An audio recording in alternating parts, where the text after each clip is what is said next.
Então, pessoal, o que é o mito do Édipo Rei, né? A saga de Édipo? O Laio é o rei de Tebas, ali na Grécia Antiga, né? Uma cidade, é um rei, né? De uma cidade, por exemplo, que é a cidade de Tebas, e ele é casado com Jocasta. Esse rei Laio, ele é advertido pelo oráculo, né? Ele vai até o oráculo, né?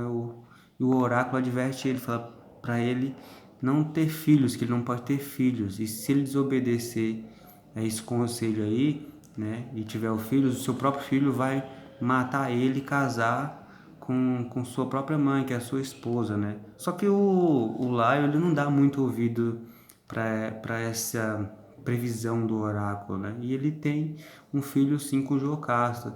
Porém, quando o filho nasce, o Lai fica arrependido e com medo dessa profecia. E ele manda abandonar essa criança recém-nascida, né? Nas montanhas, no sol quente, amarrado os pés e furado os calcanhares ali, né? Porém, essa criança ela não morre, né? Ela é encontrada ali por viajantes, comerciantes e é levada até o rei da cidade de Corinto, né? Que é Polibo. E Polibo ele cria o Édipo como se fosse seu próprio filho, né? Porque o Polibo ele não poderia, não teve filhos, né? Não tinha como ter filhos. Então, só quando o Édipo ele cresce, né? Édipo, né? Essa palavra significa pés inchados porque ele foi amarrado ali, né? Dessa situação triste ali, trágica ficou, né? No sol quente, desse jeito, mas quase morreu. Então, quando ele cresce, ele ele escuta rumores dizer que ele é filho ilegítimo do rei ali de Corinto, da cidade de Corinto, né? Ou seja, que ele é filho ilegítimo de Polibo. Então, ele procura, né? O Édipo ele procura o oráculo de Delfos e para saber realmente essa verdade, né? Só que o oráculo não responde sua dúvida, mas revela seu destino, que é matar seu próprio pai e casar com sua própria mãe, né? Ou seja, o Édipo ficou muito assustado com isso, né? Então ele, para evitar esse destino trágico, ele foge da cidade ali de Corinto, né? E foge de lá, né? Para poder evitar essa tragédia, esse destino, né? Só que nessa viagem, né? Para evitar esse destino dele, ele encontra-se com o rei Laio na estrada, né? E o rei Laio, muito arrogante, pede para ele sair da estrada, né? Ele, como um rei, deve que estava acompanhado ali com seus serviçais, né? Com alguns soldados, tá? Ele estava fazendo uma viagem. Só que o Laio, ele desobedeceu, o Édipo, ele desobedeceu a ordem de Laio, né? E começou ali uma batalha, uma briga, e acabou que o Édipo matou o rei, e quem estava com ele ali foi morto por Édipo, né? E continuando essa viagem ainda, o Édipo Rei, ele topa de cara ali com a Esfinge, né? Que é um ser mitológico ali, metade leão e metade mulher, né? Imagina você topar com uma criatura dessa e que faz enigmas, né? Que te lança enigmas e se você não acertar, você é devorado por ela. Então, essa Esfinge aí lança o enigma para Édipo, né? Ele fala o seguinte aqui: o que é que pela manhã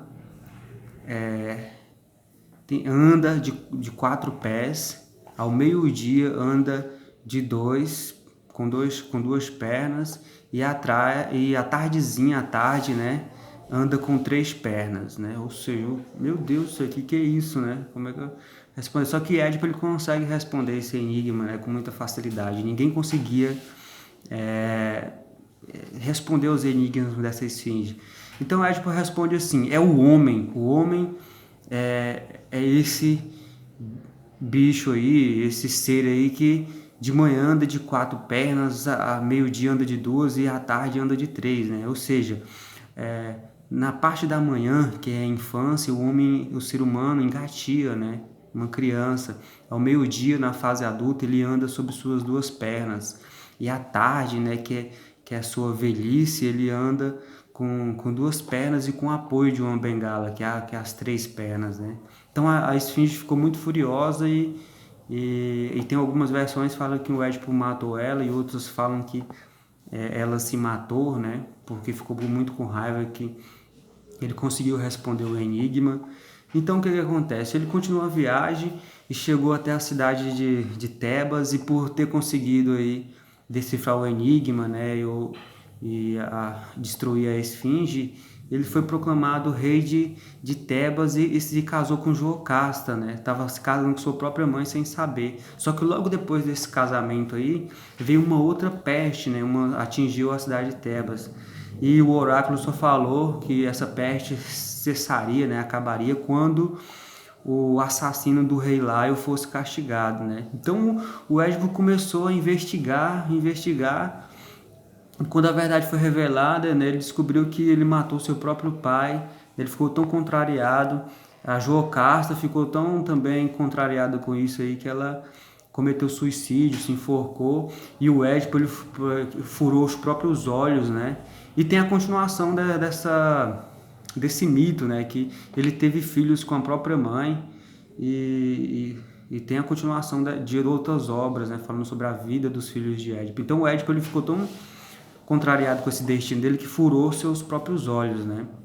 Então o que é que acontece? O Édipo Rei é esse cara aí que tenta fugir do destino dele de todo jeito, mas não consegue, né? O destino ele tá predestinado, tá escrito e não tem como a gente fugir do destino. Então o mito, ele nessa época aí tenta demonstrar essa verdade, né? Que os deuses escrevem o destino dos homens, né?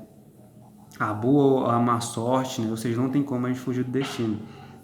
Porém, como eu já falei anteriormente, no final do século XIX, para o início do século XX, o Freud, né, que é um dos maiores psicanalistas de todos os tempos, é o maior, né? Ele é o maior.